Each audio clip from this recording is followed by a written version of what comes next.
Hello friends, good afternoon. Welcome to easy notes for you online study channel. आप सबके अपने YouTube channel पे आप सभी का बहुत बहुत स्वागत है। फ्रेंड्स, यहाँ पर हम लोग सॉल्व करने वाले हैं यूजीसी नेट पेपर 1 के प्रीवियस ईयर क्वेश्चन पेपर को, यानी मोस्ट इंपॉर्टेंट क्वेश्चन जो कि बार बार पूछे जा रहे हैं एग्जाम में। आपको पता भी लग जाएगा कि आने वाले एग्जाम में किस तरीके के क्वेश्चन आपसे पूछे जाएंगे। तो स्टार्ट करते हैं आज के क्वेश्चन के साथ में, लेकिन उससे पहले आप सबसे मेरी रिक्वेस्ट है, जल्दी से मुझे एक बार बता दो ऑडियो विजुअल क्लियर आ रहा है या नहीं आ रहा है। जल्दी से बताओ कि आप लोग को प्रॉपर दिखाई दे रहा है, सुनाई दे रहा है प्रॉपर। चंद्रिका, ब्यूटी, अर्पित, अर्चना, कोमल, तरन्नुम, संध्या, प्रियंका, शिवानी, संगीता, मोहतशिम, रूबी, पिंकी, ख्याति, प्रॉपर दिख रहा है बेटा। स्टार्ट करें क्लास को, जल्दी से बताओ। Ranjit, good afternoon. संदीप दिख रहा है, पिंकी, सानवी, गुड आफ्टरनून बेटा। चलो, वेरी गुड ख्याति। स्टार्ट करते हैं आज की क्लास को। पहला क्वेश्चन आज की क्लास का एनवायरमेंट से, पहला क्वेश्चन एनवायरमेंट से, और इसका टाइम स्टार्ट कर रही हूं अब। जल्दी से क्वेश्चन को रीड करिए। शिखा, गुड आफ्टरनून बेटा। कौशल, आंसर करो क्वेश्चन नंबर 1।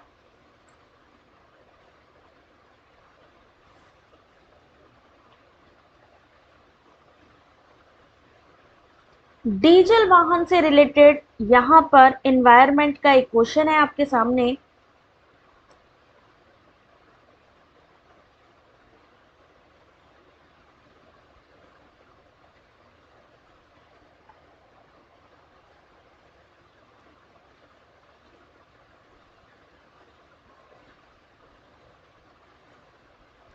पढ़ लो अच्छे से।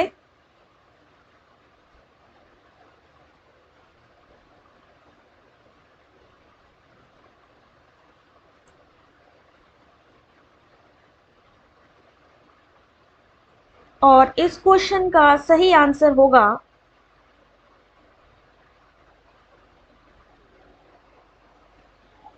गुड आफ्टरनून उत्तम, दीपिका।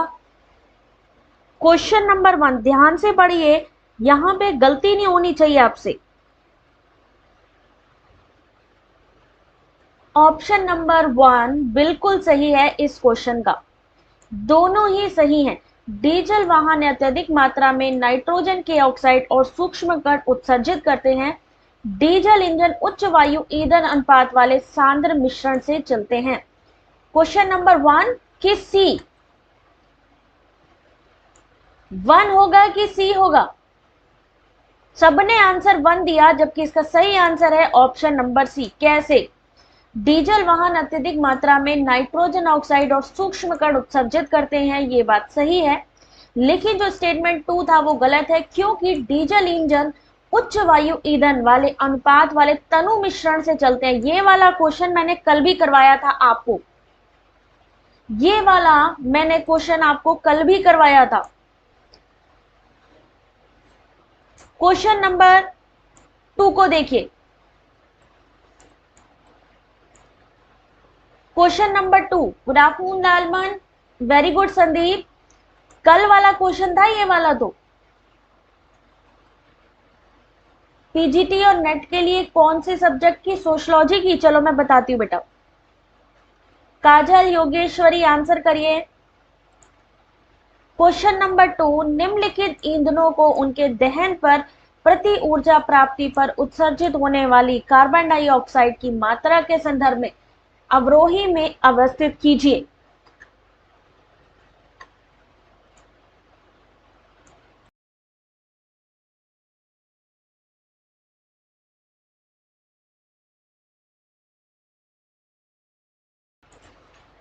आंसर कीजिए इस क्वेश्चन का।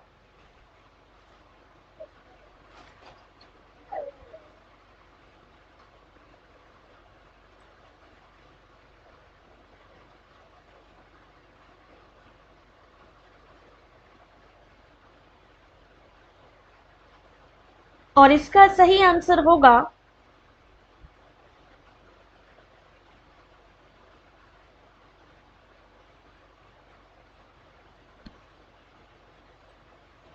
जल्दी बताइए इसका सही आंसर।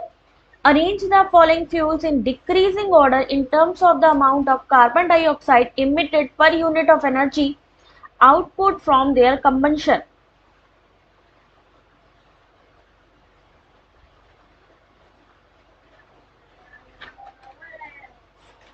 नेचुरल गैस के बाद कोल, गैसोलीन, प्रोपेन, ये वाले इस तरीके के कार्बन जो है इमिशन वाले क्वेश्चन सबसे ज्यादा पूछे जाते हैं।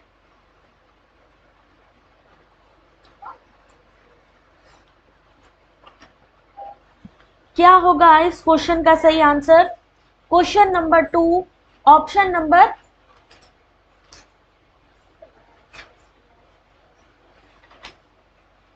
सबका आंसर नहीं आता है भाई, क्या बात है? इस क्वेश्चन में सबका आंसर नहीं आ रहा है, सब लोग आंसर करो फिर आगे बढ़े।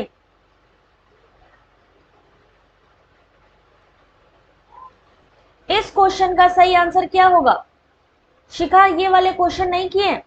नेचुरल गैस, कोल, कोयला, gasoline, propane.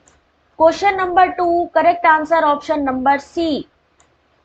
Option number C होगा, यानी सबसे पहले क्या आएगा? कोयला, यानी कि 215, ये वाला कल कराया था। गैसोलीन, प्रोपेन, फिर आती है प्राकृतिक गैस, ये वाला क्वेश्चन भी कल कराया था। दोनों ही लैंग्वेज में आएगा। यस लालमन, हिंदी इंग्लिश दोनों क्वेश्चन में आएगा आपका क्वेश्चन पेपर। हाँ पिंकी, कल वाले क्वेश्चन होने के बावजूद भी गलत हो रहे हैं। क्वेश्चन नंबर 3, शोध में आईसीटी के उपयोग से शोध परिणामों की अधिगम्यता और परिशुद्धता सरल हो जाती है। 3-4 क्वेश्चन इसमें कल वाले डाले थे मैंने, जिससे कि चेक कर सके कि आप लोग को कितना आ रहा है। उसके बाद नए क्वेश्चन है। नहीं, कल रात वाली क्लास नहीं ली थी मैंने। एक शोधकर्ता को शोध प्रबंध लेखन में संदर्भीकरण प्रारूप की विभिन्न श्रेणियों का अनुपालन करना पड़ता है ताकि आईसीटी का अनुप्रयोग किया जा सके और शोध में अधिगम्यता और परिशुद्धता सरल हो जाती है। क्वेश्चन नंबर 3,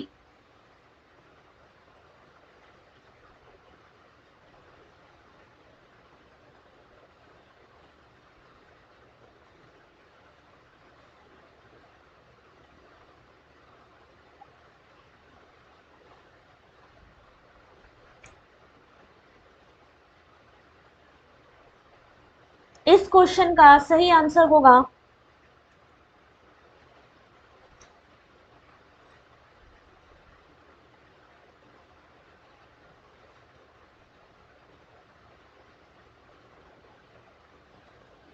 गुड आफ्टरनून तरन्नुम।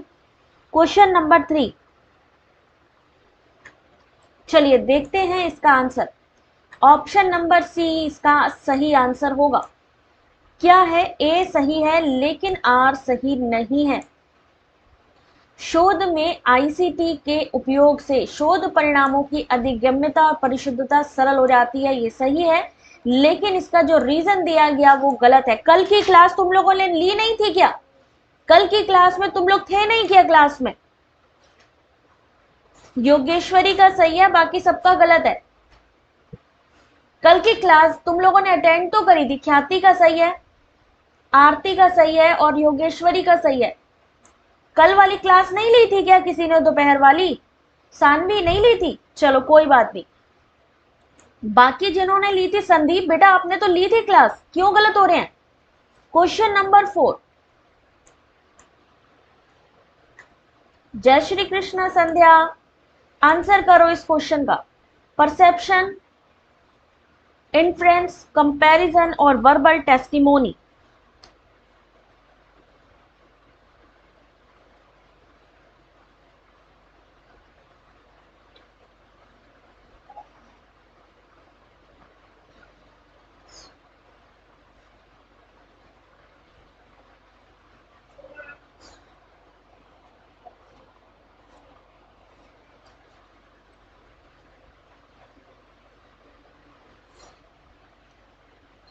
जल्दी से आंसर करिए। गुड आफ्टरनून रुचि। कोई बात नहीं बेटा, संध्या लिए थे ना। दोनों लैंग्वेज एक साथ ही आएंगी, अलग अलग नहीं आएंगी। देखो ध्यान से, ज्ञान के माध्यम, परसेप्शन, इन्फ्रेंस, कंपैरिजन, क्या चीज होते हैं ये? Verbal testimony.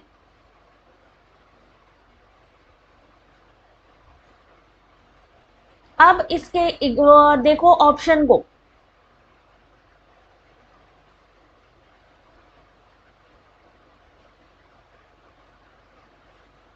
क्या लग रहा है क्वेश्चन नंबर 4 का क्या आंसर होगा?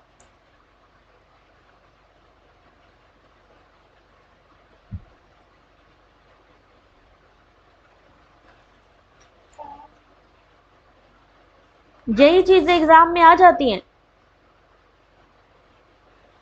Question number 4, good afternoon Suparna. 4 का सही answer option number B. Hello Raj. इसका सही आंसर क्या होगा? ऑप्शन नंबर बी होगा। ऑप्शन नंबर बी भाई, इसको देख लेना, पीडीएफ को पढ़ लेना। Question number 5, grounded theory, ethnographic, thematic analysis और critical discourse. Good afternoon Neha, answer करो question number 5।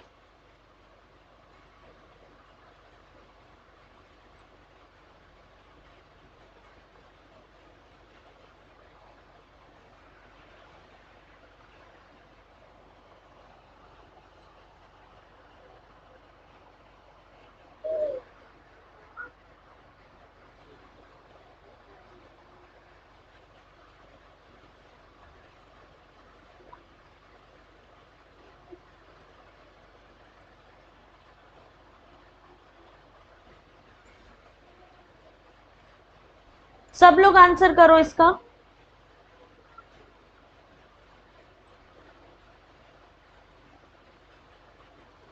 Question number 5, option number, Shivani good afternoon बेटा। सोच समझ के आंसर करो, जिस भी क्वेश्चन में डाउट लगे उसको तुरंत बताओ कि किस क्वेश्चन में डाउट लग रहा है। ऑप्शन नंबर डी होना चाहिए इस क्वेश्चन का। Question number 5, option number D. Question number 6, answer करिए। संदीप नहीं पता, कोई बात नहीं। क्वेश्चन नंबर 6 को देखिए ध्यान से, और ऑप्शन बताइए। Directive function, expressive function, informative function और परफॉर्मेटिव फंक्शन।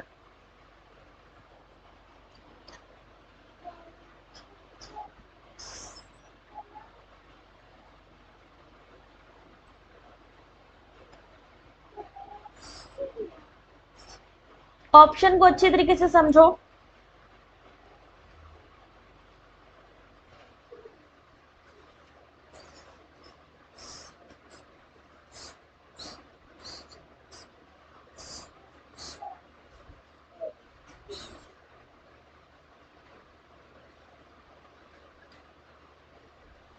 क्या लग रहा है इसका सही answer? Question number 6।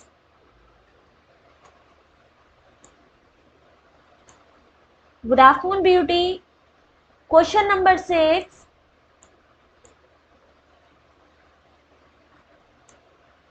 Option number सी।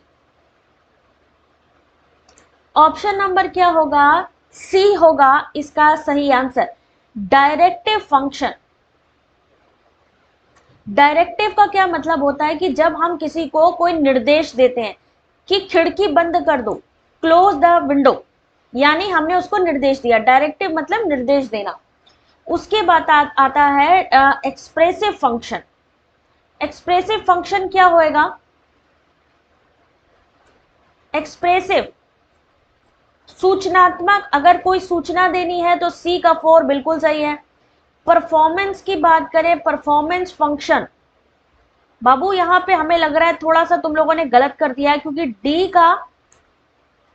डी का आई थिंक 1 होगा और बी का 2 होगा।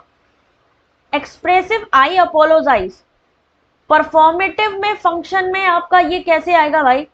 यहां पे मुझे लग रहा है गलत है आपका आंसर। डायरेक्टिव फंक्शन तो क्लोज द विंडो बिल्कुल सही है, ए का 3 बिल्कुल सही है।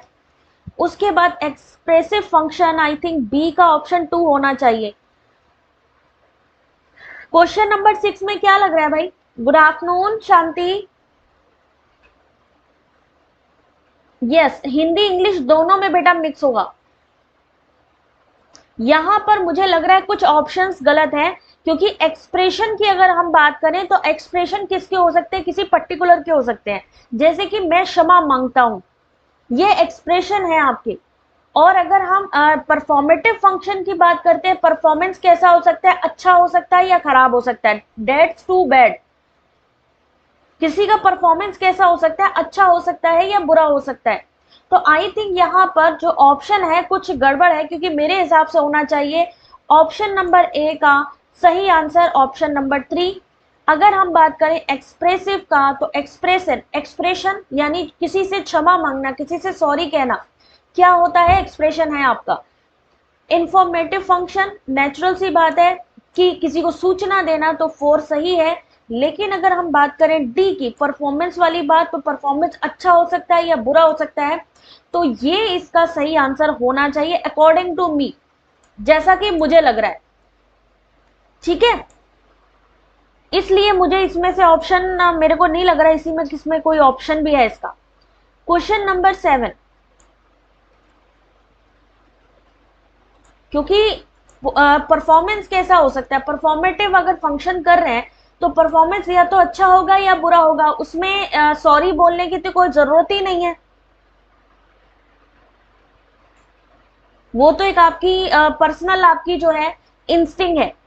मल्टीमीडिया फाइल्स वे दस्तावेज है जिनमें निम्नलिखित का संयोजन होता है। मल्टीमीडिया क्या होता है जल्दी बताइए। Question number 7।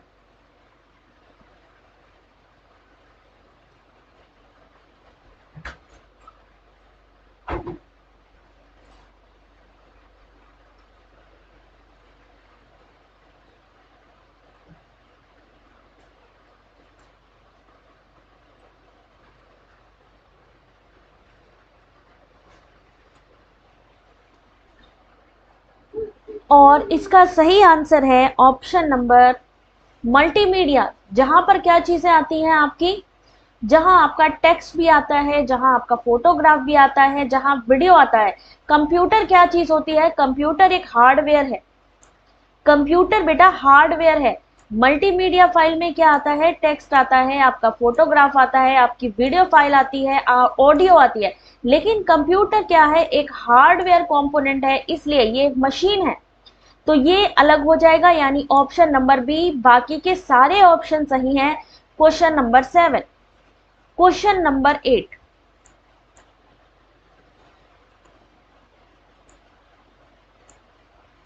आंसर करिए क्वेश्चन नंबर 8 और वीडियो को जल्दी से एक एक लाइक कर दीजिए। जल में स्थायी कठोरता की निम्नलिखित में से कौन सी विशेषता होती है? अनीता नमस्ते बेटा।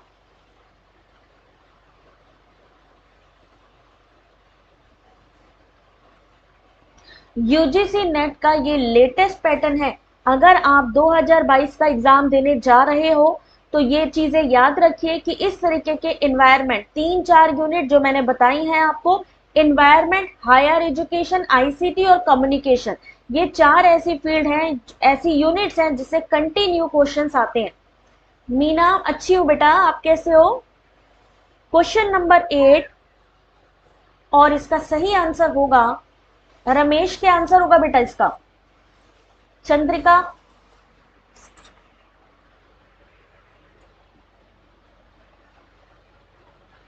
जल में अगर कठोरता है, जल में अगर हार्डनेस है, तो इसका क्या मतलब होगा कि उसमें क्या किस चीज की ज्यादा चीजें होंगी?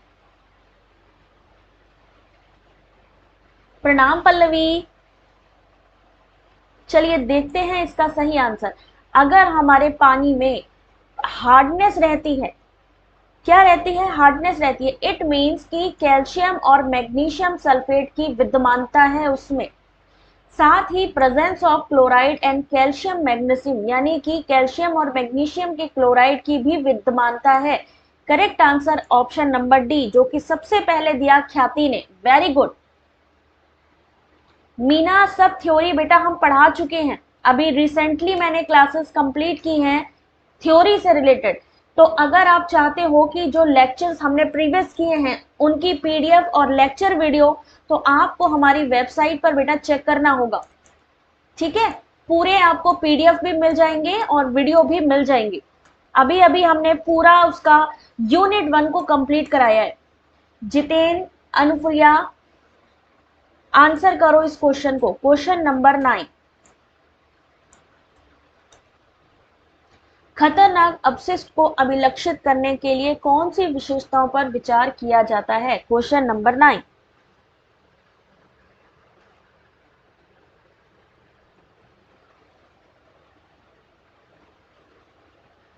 मान लो ये क्वेश्चन शिवानी में आ गया, मान लो ये क्वेश्चन सानवी में आया, संध्या में आया, योगेश्वरी, किरण में आ गया, तो कैसे आंसर करेगा?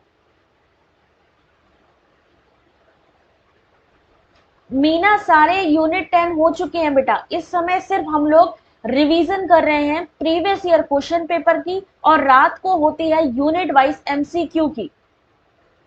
हर यूनिट से 5-5 क्वेश्चन पहले आता था आरती। पहले क्या होता था, हर यूनिट से, जैसे कि आपकी यूजीसी नेट पेपर 1 में 10 यूनिट्स हैं, तो हर यूनिट से 5-5 क्वेश्चंस आते थे, तो आपके 50 क्वेश्चन बनते थे। बट अब ऐसा नहीं है, अब पैटर्न चेंज हो चुका है। अब हो सकता है किसी एक यूनिट से 1 से 2 क्वेश्चन आए, या हो सकता है 5 से 8 क्वेश्चन आए।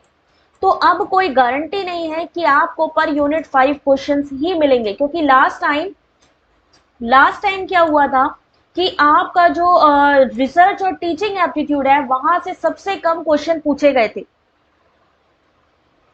इसको देखो, जिसको प्रॉपर नहीं दिख रहा है ना, मैं पीडीएफ दे दूंगी, आराम से इस क्वेश्चन को पढ़ना। अभी मैं इसको आंसर बता रही हूं आप लोगों को। ऑप्शन नंबर बी सही है, यानी कि ज्वलनशीलता, ऑप्शन नंबर सी संचारकता, और ऑप्शन नंबर ई रिएक्टिविटी। खतरनाक अपशिष्ट को अभिलक्षित करने के लिए कौन सी विशेषताओं पर विचार किया जाता है? क्वेश्चन नंबर 10, ठीक है। तो ये मत सोचिएगा कि हमको 5 क्वेश्चन ही मिलेंगे हर क्वेश्चन उसमें। मीना, आज ये तो बेटा सरप्राइज होता है, बेटा सरप्राइज होता है। राम राम आकाश, सारी ही यूनिट इंपॉर्टेंट है, और रिवीजन का बेटा मतलब क्या रहता है कि हमें ये ना पता हो, जब हम एग्जाम देने जाते हैं देन हमें कुछ भी नहीं पता होता कि हमारे सामने कौन से क्वेश्चन आने वाले। सो दैट्स वाई मैं कभी भी नहीं बताती हूँ कि मैं क्या चीज आपको पढ़ाने वाली हूँ। अपनी सारी चीजों को अच्छे से रखिए। 3105 की निकटतम और 21 के द्वारा पूर्णतः विभाज्य कौन सी संख्या है? हेमा, प्रणाम बेटा, आंसर करो जल्दी से, क्वेश्चन नंबर 10।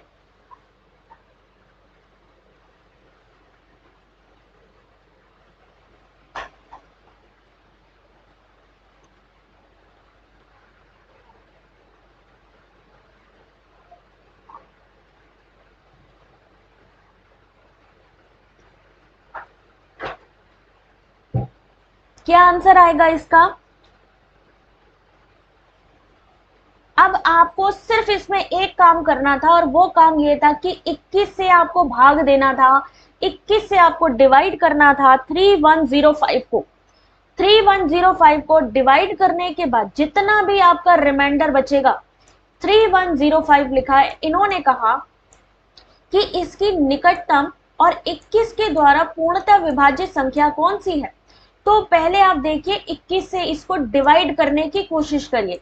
जितना भी आपका रिमाइंडर आएगा, जितना भी आपका रिमाइंडर आएगा, उस रिमाइंडर को आपको इसमें जोड़ देना है, आपका आंसर आ जाएगा। जैसे कि यहां पर जब आप 21 से भाग देंगे 3105 को, बचेगा जो रिमाइंडर वो है 3। जब आप इस 3 को किसमें जोड़ देंगे? 3105 में, तो आंसर क्या बन जाएगा आपका? 3108। कैसे, ये देखिए यहां पर स्क्रीन पे। बहुत आसान क्वेश्चन, सिर्फ आपको डिवाइड करना था, जो भी रिमाइंडर आना था उसको उससे जोड़ देना है। सही आंसर आपका option number B. Ramesh, Sandeep, बेटा बी होगा इसका आंसर। देखो, जहां पे 21 से 3105 पूरी तरीके से डिवाइड नहीं है, लेकिन हमें कौन सी संख्या चाहिए जो 21 से डिविजिबल हो, यानी जिससे हम 21 का भाग दे सके और पूरी पूरी संख्या कट जाए, है ना। समझ गए क्वेश्चन। अब चलो नेक्स्ट क्वेश्चन पे, क्वेश्चन नंबर 11।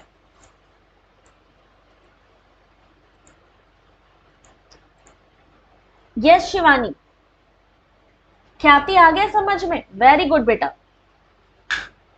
हेलो कीर्ति, आंसर करो बेटा। यूजीसी का इसमें से कौन सा रिस्पॉन्सिबिलिटी या उत्तरदायित्व नहीं है?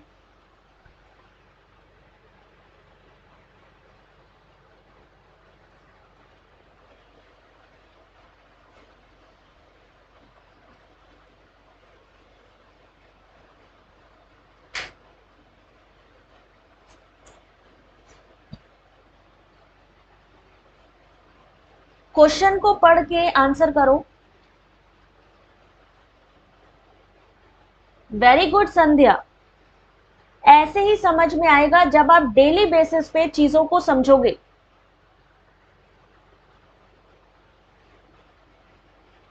इसीलिए मैं आप लोगों को मौका देती हूं कि आप लोग आंसर करो, जिससे आप लोगों का जो डर है, जो हेसिटेशन है, वो दूर हो जाए। चलिए देखते हैं बेटा इसका सही आंसर। राज गलत कर दिया। ऑप्शन नंबर इसका सही होगा ऑप्शन नंबर बी। इन्होंने कहा है कि इसमें से कौन सा यूजीसी का रिस्पॉन्सिबिलिटी या फंक्शन नहीं है। तो अगर हम बात करें उच्च शिक्षा में गुणवत्ता बढ़ाने के लिए यूजीसी कार्य करती है, सही है, लेकिन डिसिप्लिन से मतलब नहीं रखती है। To maintain discipline in campus of institution of higher education, यानी उसका काम ये नहीं है कि वो जो है इंस्टीट्यूशन पे जो डिसिप्लिन है उसको मेंटेन करे। इसलिए ऑप्शन नंबर आपका बी ही सही होगा। फिर है to fund research project of faculty, बिल्कुल सही है। अनुदान देना, मॉडल पाठ्य चर्चा का सुझाव करना, लेकिन यूजीसी नहीं जाएगी कहीं पर भी कि भाई तुम लोग डिसिप्लिन को मेंटेन करो। ठीक है, चलो हर एक क्वेश्चन को समझते हुए चलोगे ना तो सब समझ में आ जाएगा। जैसे कि एक एक्सप्लेनेशन पढ़ो। मैं एक्सप्लेनेशन लाने का मेरा मुद्दा यही है, मेन इंटेंशन यही है कि आप लोगों को चीजें क्लियर हो जाए। विश्वविद्यालय अनुदान आयोग 28 दिसंबर 1953 को अस्तित्व में आया। 1956 में संसद के एक अधिनियम के द्वारा भारत का सांविधिक संगठन बना। यूजीसी का उत्तरदायित्व है उच्च शिक्षा की गुणवत्ता बनाए रखना, शोध हेतु अनुदान प्रदान करना, विश्वविद्यालय को पाठ्यक्रम प्रतिमान पर सुझाव देना। ठीक है, क्वेश्चन नंबर 12 आंसर करिए। क्वेश्चन नंबर 12 का सारी कंफ्यूजन आपकी दूर हो जाएगी अगर आप लोग सिस्टमैटिक पढ़ाई करोगे। What is the correct sequence of prescribed limits in residential area of 24 hourly average following pollutant by Central Pollution Central Board of India? Question को पढ़ो, मैं आंसर बताती हूं। ऑप्शंस देखिए।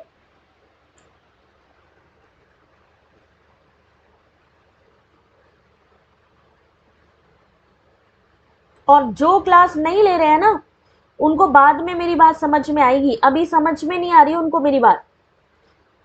जानते हैं ये कब का पेपर है? अभी ये जो आप देख रहे हो आपको पता है ये कब का पेपर है? 5 जनवरी 2022 का। ये जो आप क्वेश्चन देख रहे हो ना, आपको लग रहा होगा कि यार ये मैम क्या सॉल्व करवा रही हैं। देन मैं आपको बता दूं ये क्वेश्चन आपका 5 जनवरी 2022 में पूछा गया था। इसका सही आंसर होगा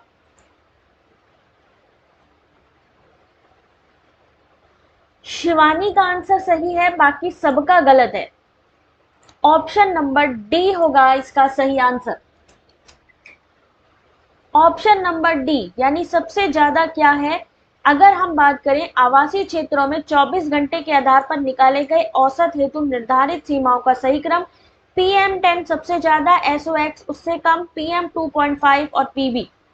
ये देखिए इसका मेन स्ट्रक्चर।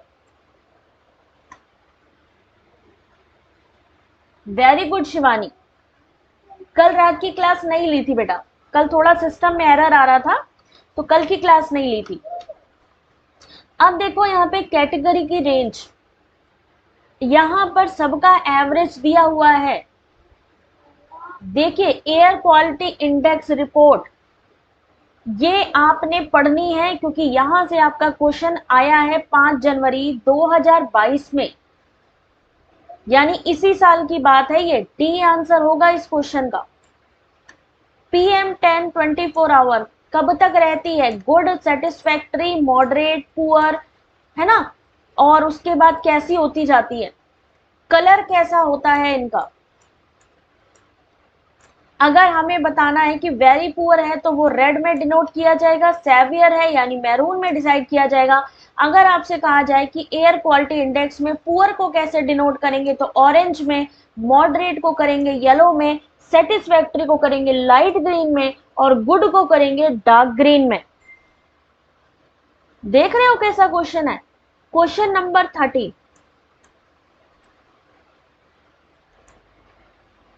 आंसर करिए।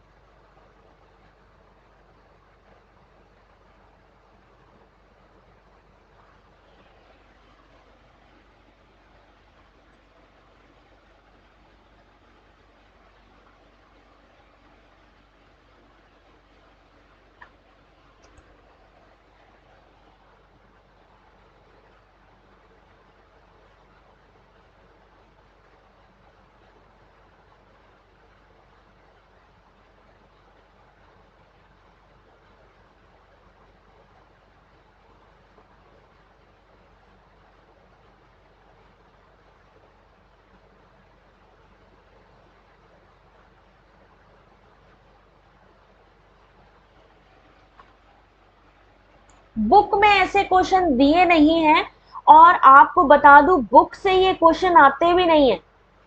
मैंने आपसे इसीलिए कहा था कि भाई किसी एक चीज पे आपको डिपेंडेंट नहीं होना है कि नहीं भाई मैं इस चीज पे डिपेंडेंट हो जाऊं, बुक से पढ़ाई कर लूं तो आ जाएगा, है ना, नोट से पढ़ाई कर लूं आ जाएगा। आपको अपना दायरा बढ़ाना होगा, याद रखिए इस चीज का। ये किसी भी बुक में आपको ये वाले क्वेश्चन नहीं मिलने वाले। एनटीए इस समय एक्चुअल में चेक कर रहा है कि असिस्टेंट प्रोफेसर बनने लायक कौन है। बी, डी और ई इसका सही आंसर होगा। डीम टू यूनिवर्सिटी के बारे में पूछा जा सकता है कि इसके नॉर्म्स क्या हैं, यानी किस यूनिवर्सिटी को अगर हम बात करें डीम्ड यूनिवर्सिटी का दर्जा दिया जा सकता है। इंडिया में कितनी सेंट्रल यूनिवर्सिटीज हैं, कौन बताएगा? इंडिया में टोटल कितनी सेंट्रल यूनिवर्सिटीज हैं?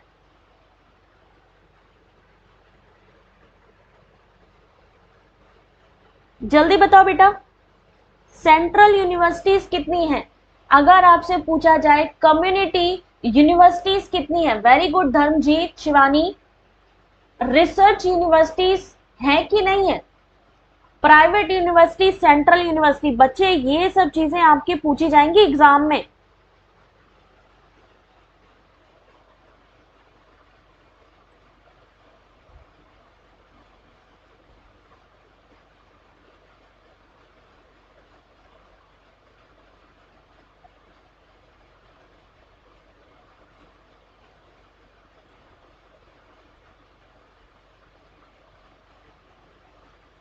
54 सेंट्रल यूनिवर्सिटीज, बिल्कुल सही है आप लोग। अगर हम बात करें प्राइवेट कितनी है? 375। डीम्ड यूनिवर्सिटी कौन सी धारा के तहत बनाई गई? प्राइवेट है 375, बिल्कुल सही है। ये पूछा जाएगा एग्जाम में। हो सकता है कि स्टेटमेंट लिखा हो, दो स्टेटमेंट आएंगे, स्टेटमेंट 1, स्टेटमेंट 2। ठीक है, एक स्टेटमेंट में पूछा जाएगा बताइए Jamia Millia, Delhi university, Punjab university, Bengal university, ये सब सेंट्रल यूनिवर्सिटीज हैं या ये सब केंद्रीय सेंट्रल यूनिवर्सिटीज हैं कि नहीं है? इनमें से कौन सी ऐसी है जो सेंट्रल यूनिवर्सिटी नहीं है? या तो ऐसा क्वेश्चन आएगा या फिर पूछा जाएगा कि डीम्ड यूनिवर्सिटी और सेंट्रल यूनिवर्सिटी में क्या डिफरेंस है। याद रखिए ये तीनों ही चीजें बहुत इंपॉर्टेंट है। इस तरीके से या तो डिफरेंस पूछा जाएगा या पूछा जाएगा कि बताइए केंद्रीय विश्वविद्यालय है 54, डीम्ड यूनिवर्सिटी है मान लीजिए 10, बताइए सही है कि नहीं। तो आपको पता होगा डाटा, तभी तो आप आंसर कर पाओगे। चलो डाटा को देख लो फिर। केंद्रीय विश्वविद्यालय, ऐसे विश्वविद्यालय जिनकी स्थापना केंद्रीय अधिनियम के द्वारा की जाती है। सबको दिख रहा है ना प्रॉपर? एक बार एक्सप्लेनेशन देख लो बच्चों। केंद्रीय विश्वविद्यालय यानी सेंट्रल यूनिवर्सिटी जिनकी की स्थापना केंद्रीय अधिनियम द्वारा दी जाती है, केंद्रीय विश्वविद्यालय कहलाते हैं। इनकी संख्या 54 है। अगर हम बात करें राज्य विश्वविद्यालय, जिसे हम स्टेट यूनिवर्सिटी, ये 4 तरीके की यूनिवर्सिटीज होती हैं। एक होती है सेंट्रल, एक होती है स्टेट, एक होती है डीम्ड और एक होती है प्राइवेट। यहां पर इन्होंने यही तो पूछा था कि कितने तरीके के विश्वविद्यालय भारत में हैं। तो आपको पता होना चाहिए, पहला केंद्रीय विद्यालय, दूसरा राज्य विद्यालय, तीसरा होता है डीम्ड यूनिवर्सिटी यानी डीम्ड विश्वविद्यालय, चौथा प्राइवेट। राज्य विश्वविद्यालयों की संख्या है 416। ये इतना इंपॉर्टेंट इंफॉर्मेशन है, अगर आप लोगों ने पढ़ लिया तो यार कमाल कर डालोगे। जुबैर, गुड आफ्टरनून बेटा, आंसर करो इस क्वेश्चन का। अगर हम बात करें, केंद्रीय विश्वविद्यालय 54 है, राज्य यानी कि स्टेट जो विश्वविद्यालय हैं वो है 416। डीम्ड यूनिवर्सिटीज हैं कितनी? डीम्ड यूनिवर्सिटी है 125। ठीक है, और 1956 की धारा 3 के तहत ये डीम्ड विश्वविद्यालय बनाए गए थे। 1956 की धारा 3 के तहत। अगर हम बात करें प्राइवेट कॉलेज, ऐसे विश्वविद्यालय जिनकी स्थापना राज्य केंद्र के अधिनियम के द्वारा एक प्रयोजक निकाय के माध्यम से की जाती है, उन्हें कहते हैं प्राइवेट, और इनकी संख्या है 375। कोई बात नहीं जितेन, उन्हें क्या कहते हैं? 375। ठीक है, यहां तक क्लियर हुआ? Question number 14। सोचिए कितना इंपॉर्टेंट डेटा है क्वेश्चन के साथ साथ। सब जगह मौसम गड़बड़ होता जा रहा है। आगे आगे देखो, बारिशें शुरू होंगी तो कितना डिस्टरबेंस होएगा। और सबसे इंपॉर्टेंट चीज है कि एग्जाम डेट अगर बारिशों में पड़ी, बरसात में पड़ी तो क्या होगा।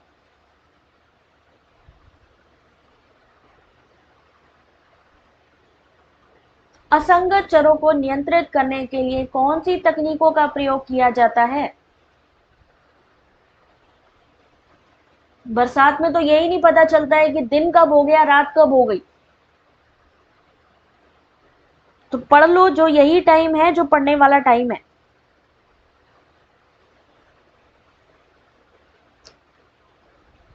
दस सेकेंड बाकी हैं इस क्वेश्चन के आंसर के लिए।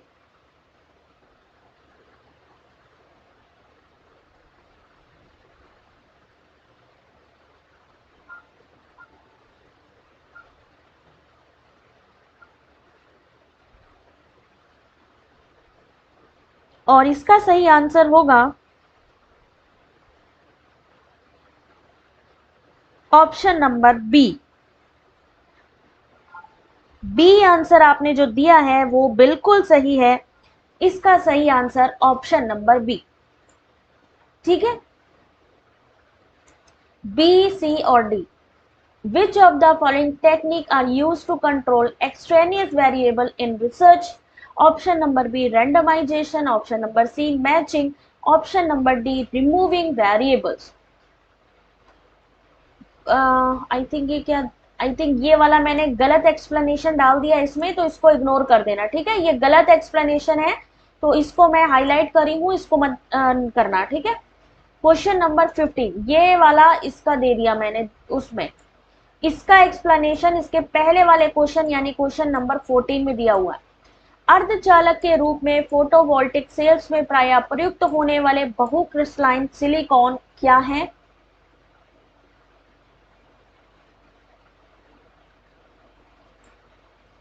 क्या हो गया, फिर से क्लियर नहीं दिख रहा है? देखो एक बारी जरा, नेटवर्क इश्यू हो रहा है।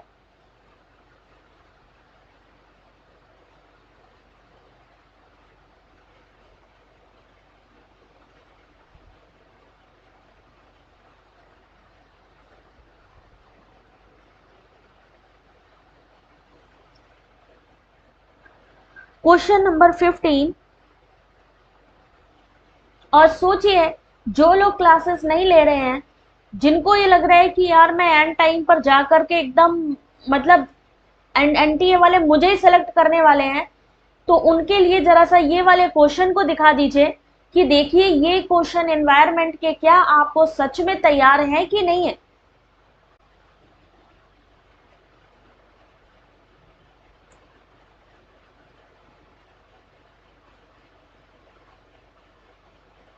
यहाँ पर भी भाई साहब, यहाँ पर भी नेटवर्क इशू हो रहा है, बादल हो रखे हैं यहाँ पर भी, इसी वजह से नेटवर्क इशू आ रहा है सभी को और प्रॉपर दिख नहीं रहा है ना, नेटवर्क इशू आ रहा है यहाँ पर भी बेटा। अभी दिख रहा है सबको, अभी दिख रहा है सबको।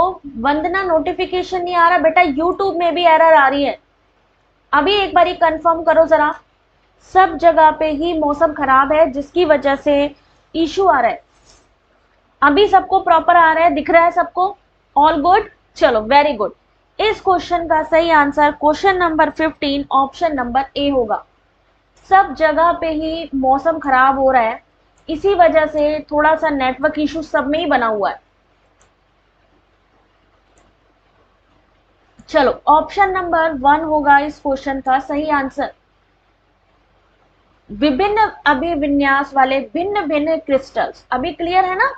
हाँ चलो, अब यहाँ पर इसका एक्सप्लेनेशन है कि अर्धचालक के रूप में फोटोलिक सेल्स में प्रायः प्रयुक्त होने वाले बहुक्रिस्टलाइट सिलिकॉन भिन्न अभिन्यास वाले भिन्न भिन्न क्रिस्टल है।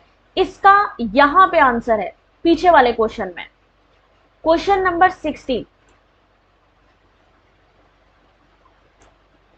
रायमनी हो गया क्लियर, चलो वेरी गुड। धनजीत आंसर करो अब नेक्स्ट क्वेश्चन का। अभिज्ञात शोध प्रश्न अथवा उद्देश्य से संबंधित प्राथमिक अध्ययनों का गुणात्मक रीति से सार संक्षेपण और व्याख्या करने को क्या कहा जाता है। शिखा पहले दिखा दिया था ना, तो ठोको एक लाइक। अरे कोई चीज फ्री में आपको दी जा रही है तो कोई चीज मुझे भी फ्री में दे दो यार, एक लाइक ही तो करनी है। एक लाइक और सब्सक्राइब करने में क्या जा रहा है भाई, जल्दी से एक लाइक कर दो फटाफट सब लोग। सबको फ्री पीडीएफ, फ्री क्लासेस है ना, और आप लोगों से भी मैं फ्री की चीज मांग रही हूं, लाइक करना। लाइक करना तो आपके हाथ में ही है। Thank you Shivani. इस क्वेश्चन का सही आंसर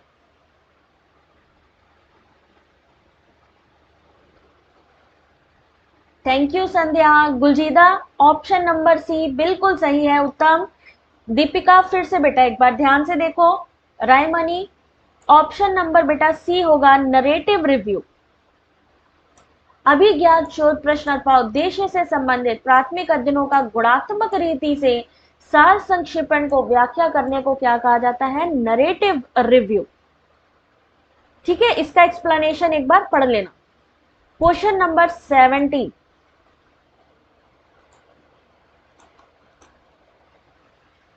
थैंक यू रुचि, अनीता। मतलब सोचो, कुछ तुम लोग मुझे दे दो, कुछ मैं तुम लोगों को दे दूंगी। मैं तुम लोगों को कंटेंट दूंगी, क्लास दूंगी, और तुम लोगों को सिर्फ लाइक करना है और वीडियो की लिंक को ज्यादा से ज्यादा शेयर करना है। Thank you Neha, good afternoon Gulzida. जो भी आपके फ्रेंड्स हैं, जो भी फ्री क्लासेस चाहते हैं, आप वहां पर भी शेयर कर सकते हो, अपने ग्रुप में भी शेयर कर सकते हो। क्या सहकारी अधिगम की विशिष्टताओं से संबंधित नहीं है, सहकारी यानी कोऑपरेटिव लर्निंग से संबंधित क्या है। अच्छा दीपिका, ओहो चलो वेरी गुड। आंसर करो बेटा इस क्वेश्चन का।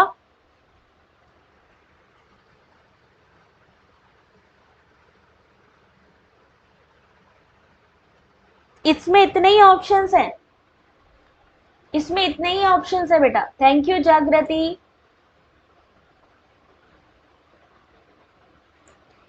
इसका सही आंसर है ऑप्शन नंबर बी, विद्यार्थी समूह में अत्यधिक कार्य से दबे हुए महसूस करना। इसमें क्या पूछा गया है, which is not related to characteristic of cooperative learning, यानी सहकारी अधिगम, जहां पर आप मिलजुल कर काम करते हो तो क्या होता है, वहां पे अच्छे अधिगम और सामाजिक कौशल को विकसित करने का अनुभव मिलता है। बिल्कुल सही बात है। विद्यार्थियों के साथ सकारात्मक संबंध निर्माण होता है, ये भी अच्छी बात है। एक दूसरे को व्यक्तिगत ध्यान और सहायता देना, जैसे कि आपका टेलीग्राम ग्रुप, वहां पे क्या करते हो आप, एक दूसरे को कोऑपरेट ही तो करते हो, ठीक है। तो कोऑपरेटिव में जो चीज इन्वॉल्व नहीं है वो यहां पर आपका सही ऑप्शन होगा, ठीक है। क्वेश्चन नंबर सॉरी कौन सा था, 17 का यहाँ पे सहकारी अधिगम की एक विशेषता जो है, इनको पढ़ लो जरा सा एक्सप्लेनेशन को। सहकारी अधिगम की विशेषता कौन सी होती है, इनको पढ़ लो जरा। वंदना अभी सेकंड पेपर एजुकेशन का पीवाईक्यू पढ़ाया था, अभी और भी पढ़ाऊंगी, सोशलॉजी का भी कराऊंगी, रुको थोड़ा सा, कोई बात नहीं ख्याति। सहकारी अधिगम की विशेषता, छात्र 2 से 5 सदस्यों के छोटे समूह में मिलकर कार्य करते हैं, छोटे छोटे ग्रुप्स में होते हैं, छात्र पॉजिटिव रहते हैं, संरूपित गतिविधियों का उपयोग करते हैं, अच्छे अधिगम और सामाजिक कौशल को विकसित करने का प्रयास करते हैं, छात्रों के साथ सकारात्मक संबंध का निर्माण, व्यक्तिगत ध्यान एवं सहायता देना। थैंक यू हिना, ठीक है। बहुत ही आसान चीजें हैं बच्चे, थोड़ा सा आपने इसको समझ के करोगे ना, सब चीजें आएंगी समझ में। ये वाला क्वेश्चन तो मैंने आई थिंक कल करवाया था कि परसों करवाया था, आंसर करो जल्दी से। साइकोलॉजी ना, होम साइंस का रुचि कल करवाया था, देखा था कल मैंने होम साइंस का पीवाईक्यू करवाया था, उसको देखा था, 50 क्वेश्चन कराए थे।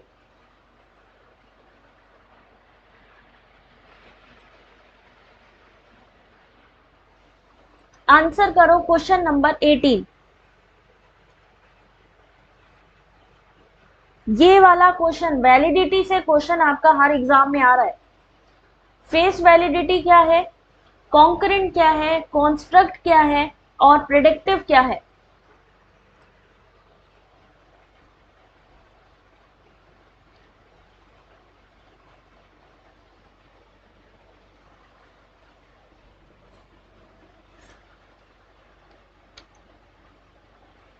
पंजाबी दा भी कर दो, पंजाबी मैनू बोलनी तो आंदी आ राज, पर पढ़नी नहीं आंदी। बोल तो मैं सकदी हाँ पर मैं पढ़ नहीं सकदी, मैनू पंजाबी पढ़नी नहीं आंदी राज, ताही तो मैं पंजाबी नहीं पढ़ाऊंगी। क्या नहीं क्लियर है अनीता? मैनेजमेंट का करती हूँ बेटा, करती हूँ बच्चे, करती हूँ, जैसा भी होता है मैं करती हूँ। क्वेश्चन नंबर 18 देखो, जितना मेरे हाथ में है मैं कोशिश करूंगी कि जल्दी से जल्दी सब चीजें करा दूं, ठीक है। बट थोड़ा सा बच्चे, थोड़ा सा टाइम चाहिए मेरे को। फेस वैलिडिटी क्या होती है पहले तो ये समझ लो। फेस वैलिडिटी क्या होती है, उपकरण की उपयुक्तता का संकेतक। Option number D. Concurrent validity क्या होती है, एक नए परीक्षण की पूर्व स्थापित परीक्षण से तुलना। उसके बाद कॉन्स्ट्रक्ट क्या चीज होती है, रचना करना, रचना करना यानी मापन की सीमा का संकेतक। और भविष्य सूचक किसे कहते हैं हम, किसी मापनी पर एक स्कोर जिसे किस सीमा तक किसी मापदंड पर स्कोर का पूर्वानुमान करता है। याद रखिए, आपसे स्टेटमेंट में पूछा जा सकता है फेस वैलिडिटी और कॉन्करेंट वैलिडिटी के बीच का डिफरेंस या कॉन्स्ट्रक्ट या प्रेडिक्टिव के बीच का डिफरेंस। इसलिए ये क्वेश्चन नंबर 18 आप बहुत जरूरी है, ध्यान रखना। सानवी पंजाबी हो, वाह भाई वाह। लॉबी, अच्छा मैं देखती हूँ बेटा, मैं देखती हूँ जो भी मेरे पास अवेलेबल है, ठीक है, मैं करवाती हूँ। क्वेश्चन नंबर 19 हुन दसो इस क्वेश्चन का सही आंसर। अध्यापक अध्यापन के विशिष्ट मॉडलों से विविध प्रकार के विचारों में वृद्धि होती है और संकल्पना रचना ऐसा एक मॉडल है जो आगमनात्मक रूप से समस्या समाधान का प्रशिक्षण देता है। संकल्पना निर्माण के चरणों के सही क्रम की पहचान कीजिए। आर्या मैं करवाती हूँ बेटा, वैसे आप ऐसा करो, टेलीग्राम ज्वाइन कर लो, जो भी मेरे पास कंटेंट होगा वो मैं आपको प्रोवाइड कर दूंगी। सोशियोलॉजी की क्लास करवाती हूँ बेटा, ठीक है। पीवाईक्यू और एमसीक्यू तो करवा सकती हूँ at least.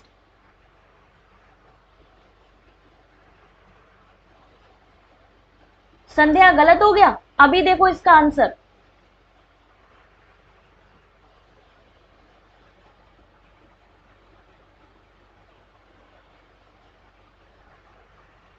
Concept formation, very good Priyanka.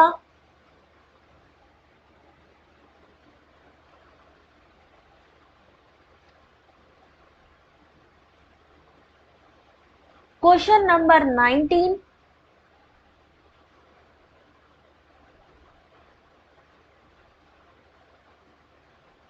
और इसका सही आंसर है ऑप्शन नंबर, देखो जरा ध्यान से, ऑप्शन नंबर सी, BDAC।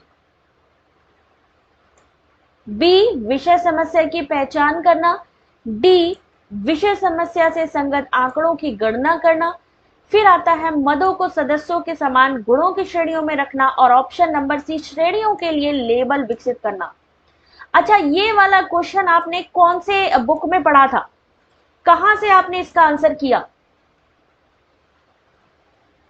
उत्तम, फिजिकल एजुकेशन की बेटा क्लास में PYQ देखती हूँ, ठीक है। बाकी फिजिकल एजुकेशन का जो टेलीग्राम चैनल है उसको ज्वाइन करो, जो हमारा ग्रुप है।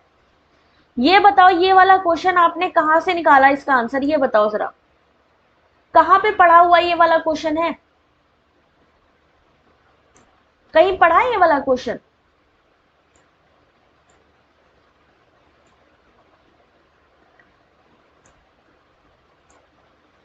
कहां से पढ़ा है बेटा?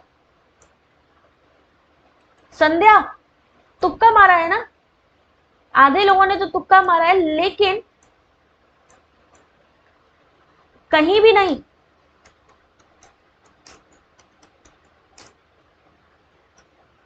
तो ये समझो, ये लो टेलीग्राम की लिंक, और ये मैं ऊपर पिन भी कर देती हूँ, जिसको पेपर 1 ज्वाइन करना है कर सकता है। पूजा, बुक से पढ़ा है? डेवलपमेंट बाद में आएगा। तुक्का, रुचि, वेरी गुड, तैयारी से आज ही शुरू किया है, ओहो। तो एक चीज समझो बच्चे, कि ये वाले क्वेश्चन आपको याद रखिए, अब जो NTA क्वेश्चन आपको डालेगा वो किसी बुक से नहीं होंगे, आपको पूरी बुक पढ़ लेनी है। वो ऐसा नहीं है कि बुक को छोड़ना है, आपको नोट्स बनाने हैं। आपको मैं इसीलिए टेलीग्राम चैनल पे कहती हूँ क्विज करने के लिए, क्योंकि अलग अलग बच्चे अलग अलग क्वेश्चंस को लेके आएंगे, तो बनेगा ये वाला क्वेश्चन। अगर आप सिर्फ बुक से पढ़ेंगे, अगर मैं कोई पर्टिकुलर बुक का नाम लूं, तो होता क्या है, वहां से आपको जिस तरीके के क्वेश्चन वहां पे प्रैक्टिस में भी दिए हैं, नहीं आते। पिछली बार के जो बच्चे एग्जाम देके आए हैं 2021 और 22 के, उन्होंने क्या बोला, मैम बुक बेकार हो गई आज हमारी, अरिहंत की बुक में, है ना। याद रखो, एक चीज ध्यान रखो, पहली बात तो ये है कि आपको किसी एक बुक पर डिपेंडेंट नहीं होना है कि यहाँ के मैं सारे क्वेश्चन सॉल्व कर लूंगा तो मेरा सिलेक्शन हो जाएगा, बिल्कुल भी नहीं। जो टेलीग्राम पर डेली क्विज हो रही है, एक चीज याद रखो, आप अगर किसी एक चीज से पढ़ते हो तो आप सिर्फ एक दायरे में रहते हो, लेकिन अगर आपको अलग अलग जगह से अलग अलग लोग कंटेंट डालेंगे, तो यहां से नॉलेज बढ़ेगी कि यहां से नॉलेज बढ़ेगी? कहां से नॉलेज बढ़ेगी?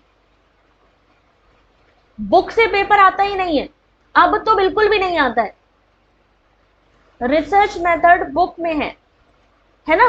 तो इसके लिए ही मैं आपसे कहती हूं कि टेलीग्राम पे जो क्विज चलते हैं, टाइमिंग ध्यान रखो, 10:30 बजे चलता है सुबह, फिर चलता है 4:30 बजे शाम को, और फिर चलता है फिर से रात को 10:30 बजे।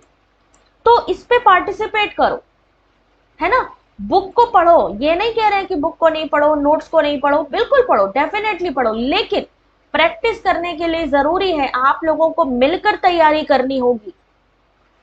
बिना मिलकर तैयारी करे तो भूल जाओ। क्वेश्चन नंबर 20, आंसर करो इस क्वेश्चन का। अब देखते हैं कौन सही आंसर करता है।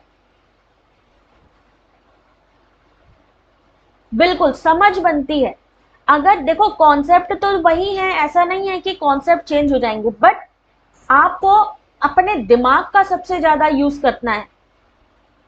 हाँ, जबकि पहले क्या होता था, KVS सर की अगर आपने बुक पढ़ ली तो उसमें आपका काफी हद तक क्वेश्चन क्लियर हो जाते थे। MA किया है तो हाँ बिल्कुल सोच समझ के भी दे सकते हैं। कहने का मतलब सिर्फ एक है, देखिए अब आपका रीडिंग कॉम्प्रिहेंशन पेपर 1 में भी आएगा, पेपर 2 में आएगा, पेपर 2 में 2 आएंगे। अगर आपको रीडिंग कॉम्प्रिहेंशन आ गया तो आप पेपर 2 में समझ लीजिए, अगर वहां पे 10 क्वेश्चन दे दिए तो 20 नंबर तो आपके ऐसे ही पक्के हो जाएंगे। तो थोड़ा सा जो पैटर्न बदला है उसको समझ के अपने तैयारी करिए। अनुसंधान के मामले में न्याय के अनुसार न्यायिक तर्क के 5 चरण कौन से हैं? क्लियर नहीं दिख रहा क्वेश्चन? अब देखो,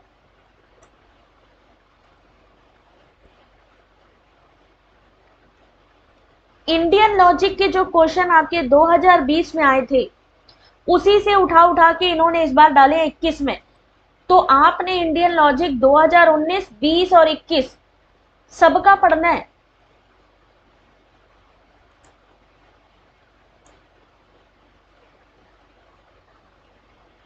अब देखिए इसका ऑप्शन,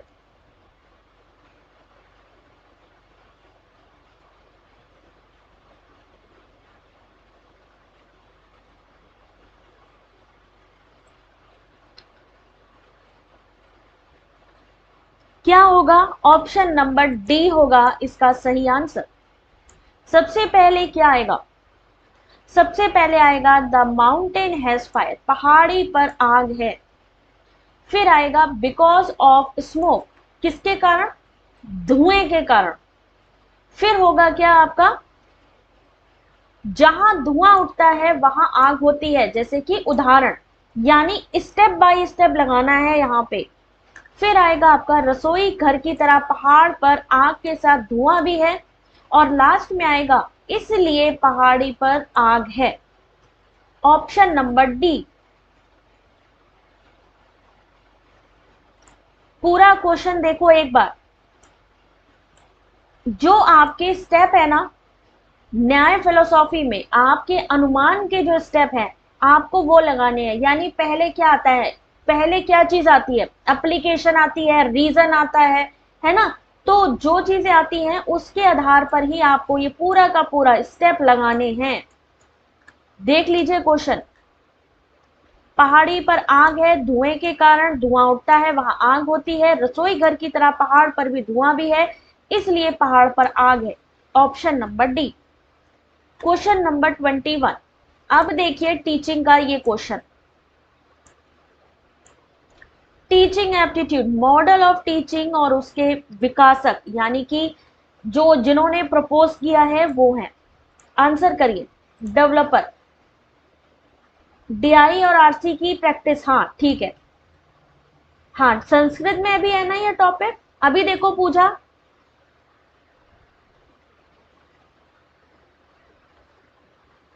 क्वेश्चन को एक बार पढ़ लो एक बार। सकारात्मक अंतर निर्भरता किसे कहते हैं? संरचित जांच, भूमिका निर्वाह और विधि शास्त्रीय जांच। इसको पढ़ लेना है, लेकिन इनके साथ साथ इनके विकासक को भी पढ़ना है। सभी यूनिट होगी रुचि, सभी यूनिट करवाएंगे बेटा। अब देखिए ऑप्शंस,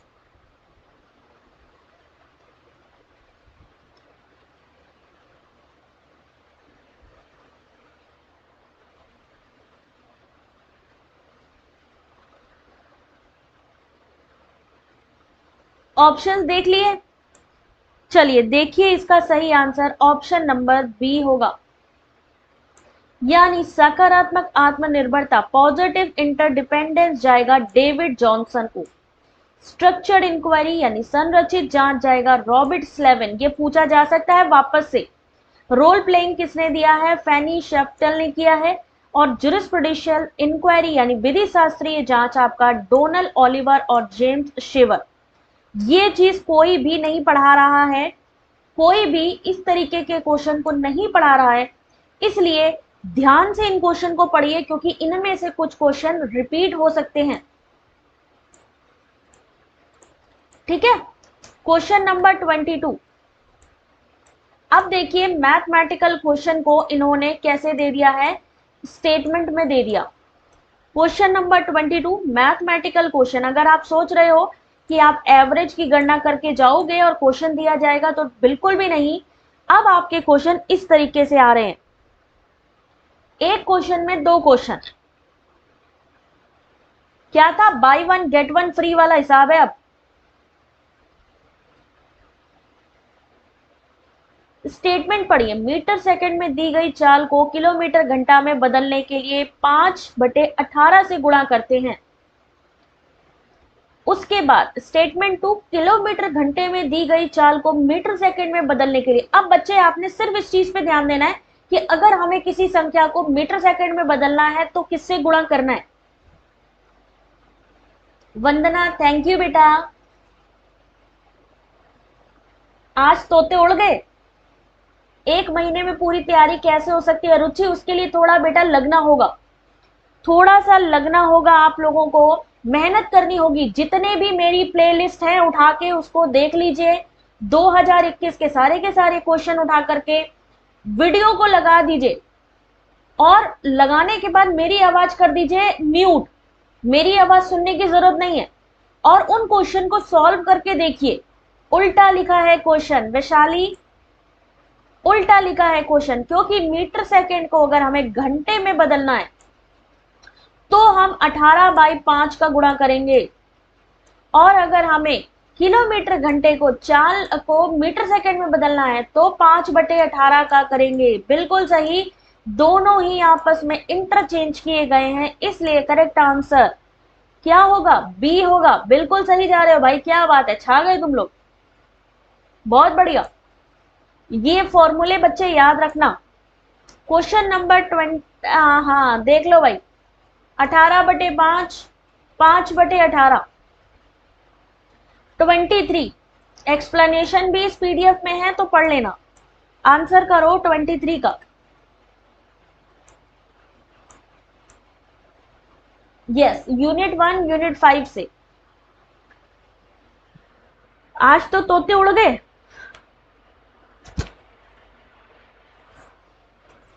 किसी प्रतिष्ठित कंपनी ने अपने नेटवर्किंग आर्किटेक्चर और वाइड एरिया नेटवर्किंग कनेक्टिविटी के प्रबंध और रखरखाव के लिए श्री हर्ष को नौकरी पर रखा, लेकिन उनमें से कौन सा उसका सर्वोपयुक्त जॉब प्रोफाइल होगा?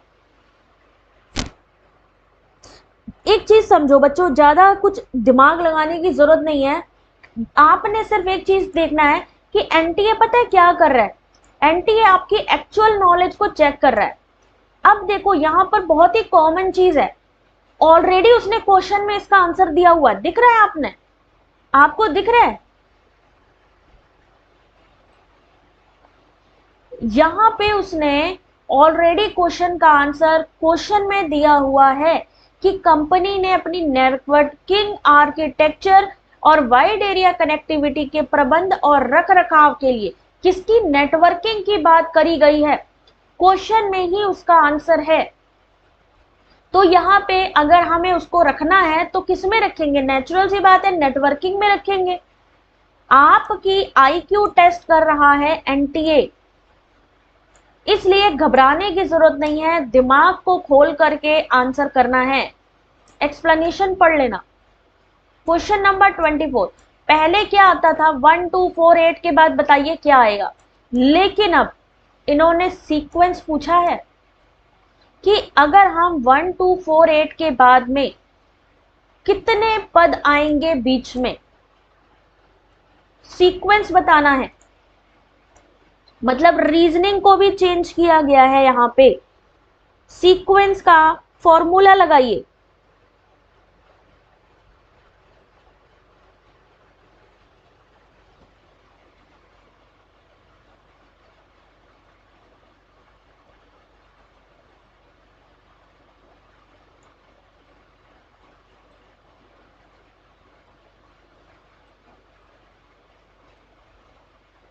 आज का पेपर कठिन है, और ये वाला कठिन पेपर आया है 5 जनवरी को, 5 जनवरी 2022 में आया है, सबसे लास्ट पेपर था ये वाला। तो जो लास्ट वाले हैं, जो स्टार्टिंग का था उनका भी टफ था, और जिनका लास्ट में था उनका भी टफ था। तो सोच सकते हो कि क्या हाल हुआ होगा। मान लो ये राज में आ जाए, यूवी में आ जाए, संदीप में क्वेश्चन आ जाए, पूनम प्रजापति में आ जाए, रंजीत में आ जाए, क्या आंसर करोगे आप लोग? इसका एक फॉर्मूला होता है बेटा, अगर वो आपको आ गया ना समझ,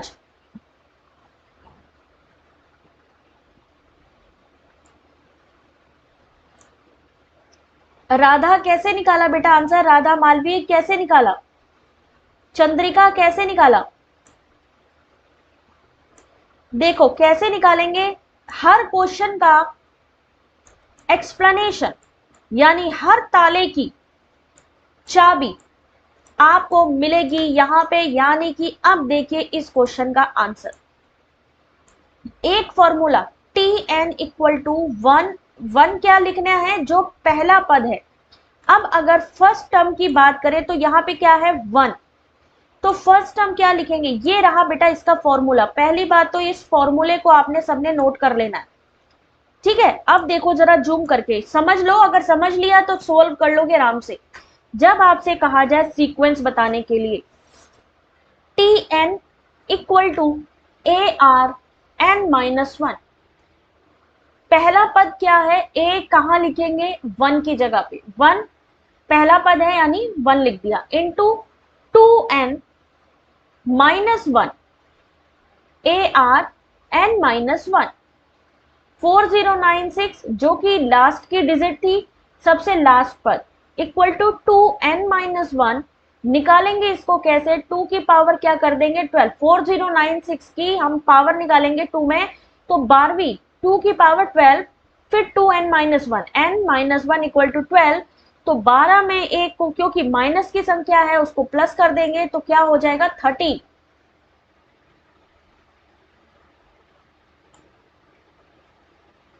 ध्यान से देखो इस क्वेश्चन को, ठीक है, समझ में आया, सबको कैलकुलेट किया। अच्छा अब देखो नेक्स्ट क्वेश्चन, इसको समझ लेना, ये पीडीएफ आपको दे दूंगी मैं। क्वेश्चन नंबर 25, जुलाई के फर्स्ट वीक में हो सकता है बेटा इसका पेपर, n+1 कर दिया गया है। आंसर करो, फिर से आ गया आईसीटी का क्वेश्चन।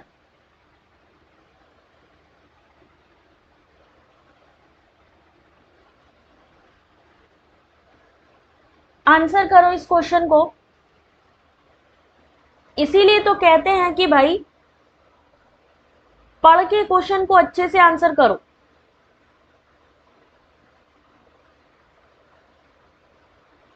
ऑपरेटिंग सिस्टम किसी विशिष्ट एप्लीकेशन के संचालन के लिए आवश्यक प्रोग्राम का सेट होता है। Operating system is a set of program necessary to carry out operation for a specified application. Statement 2, hardware represent the physical and tangible part of the computer. Hardware computer के भौतिक और मूर्त भाग को दर्शाता है।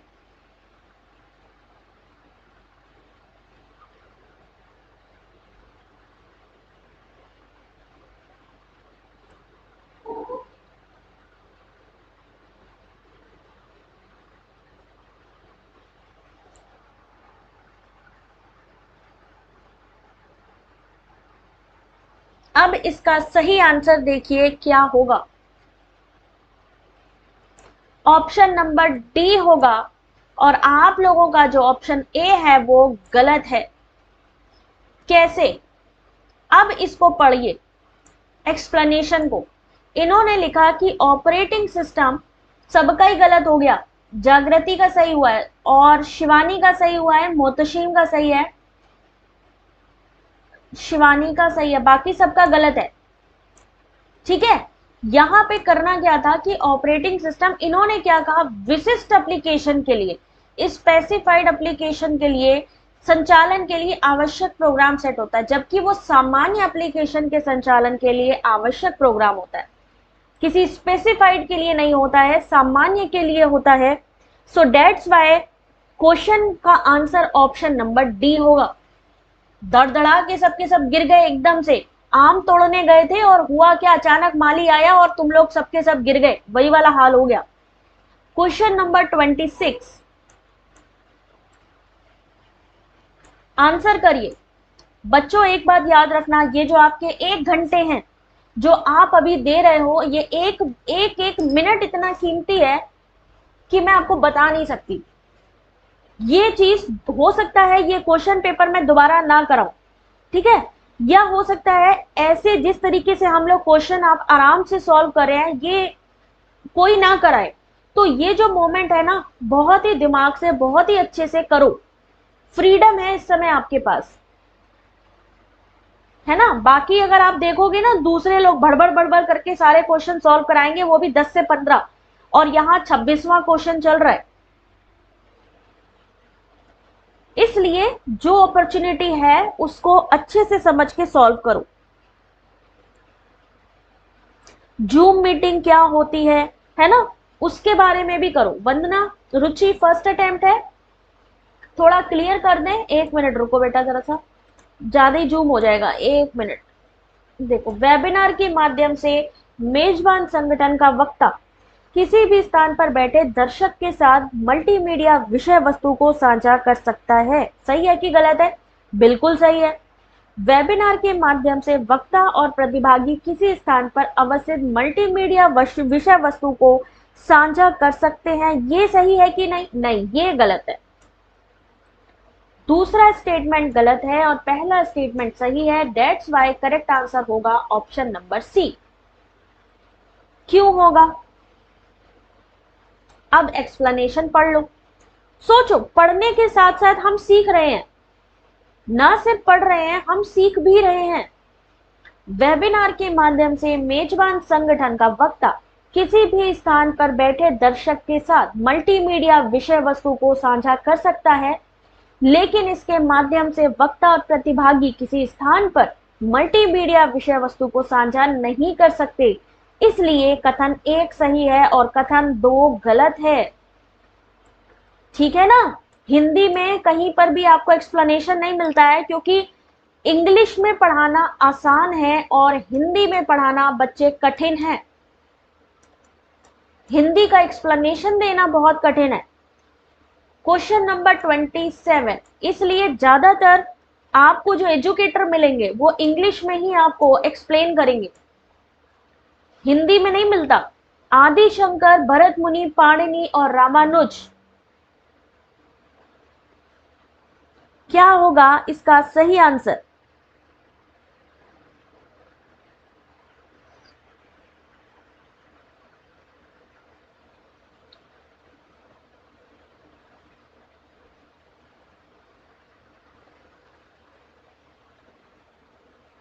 आनंद, क्लियर नहीं दिख रहा? 1 मिनट होल्ड करो जरा सा। क्वेश्चन ही बेटा इतने बड़े बड़े हैं, मैं क्या कर सकती हूँ। स्कॉलर, विद्वान, कम्युनिकेशन वेरिएबल, यानी इसमें से कौन से विद्वान ने कौन सा कम्युनिकेशन के चर को इस्तेमाल किया है? ये यूजीसी नेट के लेटेस्ट 5 जनवरी का क्वेश्चन पेपर है। बताइए इसका सही आंसर। आदि शंकरा, भरत मुनि, पाणिनि और रामानुज। अभी देखो वंदना, दिख रहा है प्रॉपर? तुम लोग वीडियो को लाइक नहीं कर रहे हो ना, इसीलिए प्रॉपर तुम लोग के ऊपर कृपा नहीं आ रही है।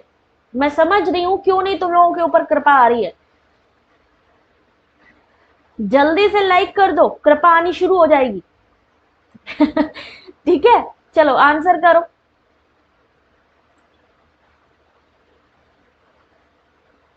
इस क्वेश्चन का सही आंसर होगा तरन्नुम, सी कैसे होगा? शिवानी, बी कैसे होगा? उत्तम, थैंक यू मोहतशीम। ये तो कर दिया करो, सोच लो, कृपा चाहिए तो लाइक तो करना ही पड़ेगा। बच्चे, इसका आंसर ऑप्शन नंबर 1 होगा। मैं तुम लोगों को इस तरीके नहीं पढ़ाती हूँ कि तुम लोग ये सोचो कि टीचर की तरीके। मैं तुम लोगों को इस तरीके पढ़ाती हूँ कि जैसे मुझे एग्जाम देने जाना है तो मुझे क्या चीजें पढ़नी चाहिए, वो चीजें मैं आपको पढ़ाती हूँ। इसलिए तुम लोग ये मत समझना कि मैडम प्रोफेशनल नहीं है। मैं नहीं हूँ और मुझे इस बात की बहुत खुशी है। टाइम लगता है चीजों को समझने में और ये मैं बहुत अच्छे से जानती हूँ। इसलिए जो चीज है उसको समझ के क्वेश्चन को आंसर करो। आदिशंकर, अंतरवैयक्तिक संप्रेषण। अब देखिए, यहां पर स्कॉलर पूछे गए हैं, आपने स्कॉलर पढ़ने हैं। भरत मुनि किससे संबंधित थे? रस की अवधारणा से। पाणिनि किससे संबंधित है? नेचुरल सी बात है, पाणिनि का व्याकरण सबको पता है, फेमस है। रामानुज किससे संबंधित है? देशी भाषा का प्रयोग। क्वेश्चन नंबर 27, सही answer option number A. Thank you Sanvi, thank you वन्ना, आर्या। ठीक है, ये कॉमन सेंस वाली चीजें ये पूछ रहे हैं इस समय। क्वेश्चन नंबर बेटा 28। आज बहुत रॉन्ग हो रहे हैं, रॉन्ग नहीं करने हैं। संस्कृत के क्वेश्चन है, जल्दी जल्दी में 2 गलत कर दिया। अरे यही तो गलती हो जाती है बेटू, यही गलती होती है। हम लोग क्या करते हैं ना, आते हुए क्वेश्चन को गलत कर देते हैं। इंग्लिश हिंदी दोनों में पढ़ो। स्टेटमेंट 1 व्याप्ति, ओहो, पढ़ लो बेटा स्टेटमेंट 1 स्टेटमेंट 2। अब देखिए यहां पे, यदि दो चीजों के बीच में कार्य कारण संबंध होता है तो उन दोनों के बीच नियत सहचर्य यानी व्याप्ति का संबंध माना जाता है। यदि दो चीजों के बीच उपजाति वंश के रूप में संबंध होता है तो उन दोनों के बीच नियत सहचर्य का संबंध माना जाता है। व्याप्ति क्या होती है? व्याप्ति होती है किसी चीज का एक दूसरे के साथ में मैच होना, या कह सकते हैं एक दूसरे की वजह से कोई चीज घटित होना।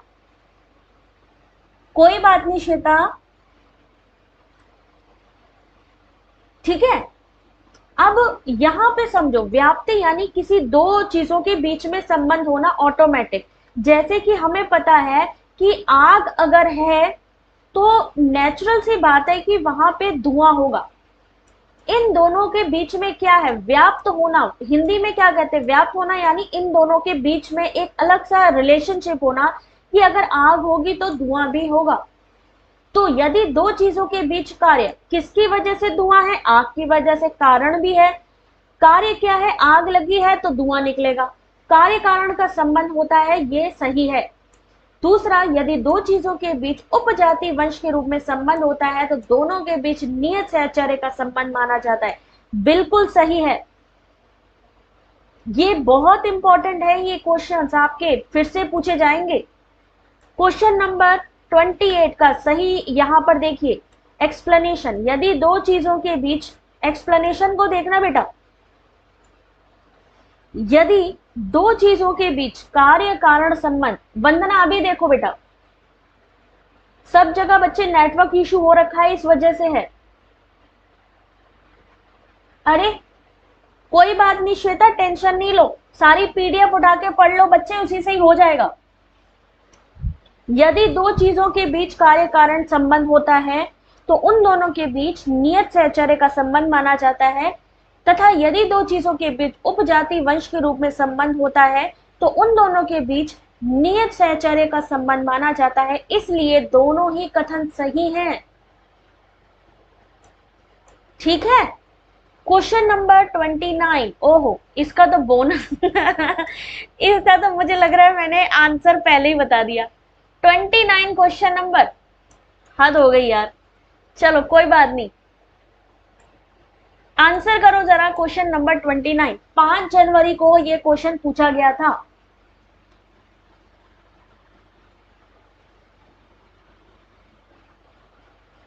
सानवी कुछ पीडीएफ टेलीग्राम पे हैं, बाकी मैंने सारे वेबसाइट पर अपलोड किए हैं, जिससे कि आपको हर डेट का एक अलग पीडीएफ मिल सके। टेलीग्राम पे क्या होता है ना, कंफ्यूजन हो जाती है, इसलिए मैंने ऑलरेडी वेबसाइट पर आप लोगों के लिए स्टोर किए हुए हैं।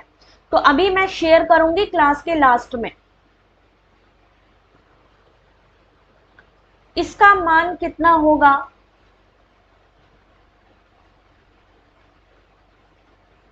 अभी एक्सप्लेनेशन भी दिखाऊंगी मैं, इसलिए एक बार वीडियो की लिंक को जरूर देखना अभी, ठीक है। मैं शेयर करूंगी अभी लास्ट में।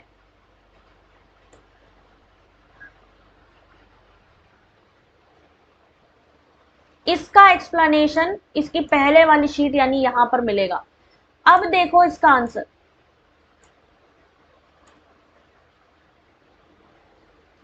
अब देखो इसका आंसर, अगर 5 के अंडर रूट करके 4 टाइम दिया हुआ है तो दोनों पक्षों का वर्ग करने पर 5x equal to x square minus 5x equal to 0, यानी x इक्वल टू 5। बस काजल कंप्लीट होने वाला है बेटा, ठीक है। ऑप्शन नंबर ए होगा। Question number 30। यार मेरा ये काम रहता है कि 1 घंटे में कम से कम 30 से 35 क्वेश्चन में करवा दूं आप लोगों को, टाइम ना वेस्ट हो जाए। बच्चे जागृति, यही जो चैनल का नाम है ना, इसी नाम से सर्च कर सकते हो, इन्फिनिट तक 5 ही रहेगा। जो चैनल का नाम है ना easy notes for you online study, इसी नाम से आप टेलीग्राम भी ज्वाइन कर सकते हो, इसी नाम से फॉर यू ऑनलाइन स्टडी, ठीक है। इसी नाम से आपको क्या मिलेगी, वेबसाइट भी मिलेगी, लेकिन याद रखना वेबसाइट में .in है हमारी वाली, .india, .in, ठीक है। इसलिए इस चीज का खास तौर पे ध्यान रखो कि .in पर जाओ। पीजीटी में कितने पेपर होते हैं, कितने पेपर होते हैं भाई पीजीटी वाले, बताओ जरा। पीजीटी में कितने पेपर होते हैं, कौन कौन दे रहा है?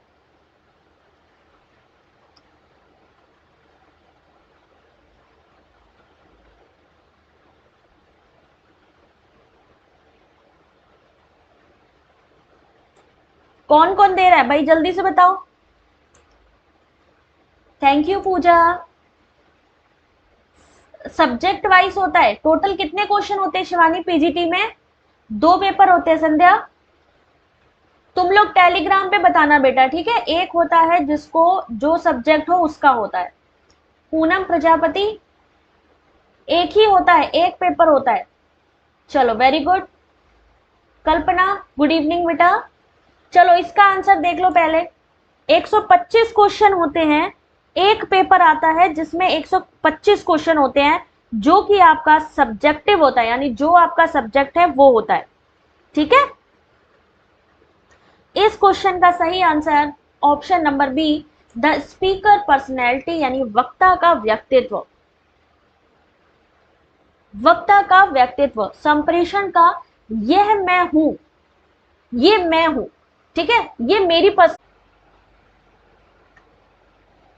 भाई नेटवर्क इश्यू बहुत ज्यादा हो रखा है, वॉइस इसलिए नहीं आ रही क्योंकि फिर से नेटवर्क प्रॉब्लम हो गया था। चलो जल्दी जल्दी देख लो, फिनिश करें। क्वेश्चन नंबर 31 सही आंसर है ऑप्शन नंबर सी, यानी संपूरक कोण किसे कहते हैं? 2 कोण जिनका योग 180 हो। कोटिपूरक कोण किसे कहते हैं? 2 एंगल जिनका योग 90 डिग्री हो। एक्यूट एंगल किसे कहते हैं? ऑप्शन नंबर 1 90 डिग्री से कम का कोण, और अधिक का कोण किसे कहते हैं? 90 डिग्री से अधिक किंतु 180 से कम। क्वेश्चन नंबर 32 जल्दी जल्दी कर लो, थोड़ा रह गया मेरे को लगता है। 32 क्वेश्चन नंबर,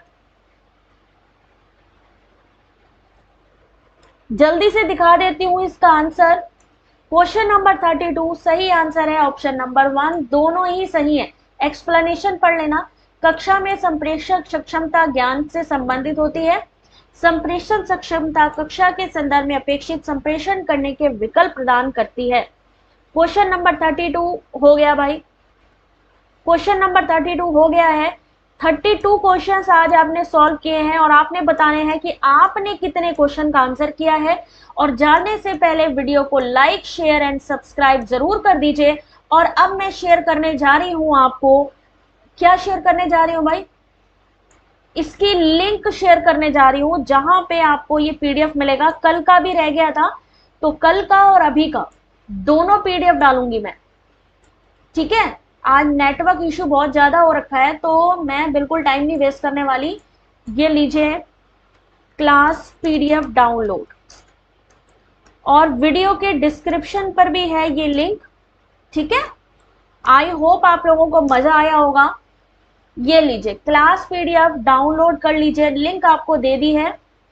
अब मिलेंगे आपसे रात की क्लास में। 2 गलत हुए हैं, चलो रात की क्लास में मिलेंगे। तब तक के लिए अपना ध्यान रखो, take care, God bless you बेटा, थैंक यू।